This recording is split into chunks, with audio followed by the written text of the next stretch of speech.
محب پاکستان ته زبردست ځواب ورکړ. دا چې محب کونړ کې د پاکستان دروازه چې کولای شي دی ویډیو کې وګورئ. د افغانستان د اسلامي جمهوریت دولت د ملي امنیت صلاحکار ډاکټر حمدالله محب چې د ملي امنیت لوی رئیس، د کورنیو چارو وزیر، د سیمه ییزو ارګانونو مرستیال او د دفاع وزارت لوی درستیزي ملتیا کوي، د امنیت او حکومتدارۍ د وضعیت د ارزونې لپاره ننګرهار ولایت ته رسیدلی دي.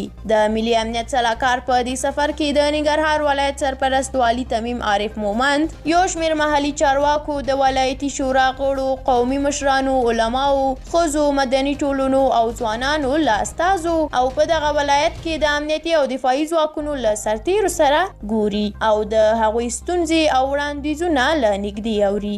یو شمېر سرچینې وایي چې حمدالله محب وویل چې ننګرهار کې د پاکستان له لوري جوړه شوې دروازه به ویجاړه کړي او هیڅ چاته به اجازه ورنه کړي چې په افغان خاوره کې دروازې او تاسیسات جوړ کړي. محب ویلي طالبانو د دې کار فرصت برابر کړی او نورو ته یې موقع په لاس ورکړې ده. محب په ننګرهار کې وویل چې د ګاونډیو هیوادونو د اوبو ارمان به پوره نشي.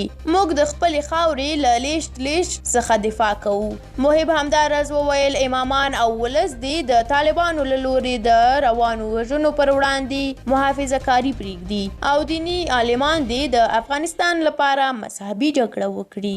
د محب په وینا په ننګرهار کې امنیتي اصلاحات راوستل کیږي او ډیر ژر به یو پیاوړی والي ورته معرفي شي. محب په داسې حال کې ننګرهار ته د امنیت او حکومتدارۍ د ارزونې سفر کړی دی چې له یوه اړخه خلک د دوربابا ولسوالۍ سوسوبي کنډو سیمه کې د پاکستان دروازې د جوړېدو په غبرګون کې د حکومت په پسدریز نیوکې لري او له بل اړخه تازه دغه ولایت پخوانی والي شاه محمود میاخیل هم له دندې استعفا ورکړې ده.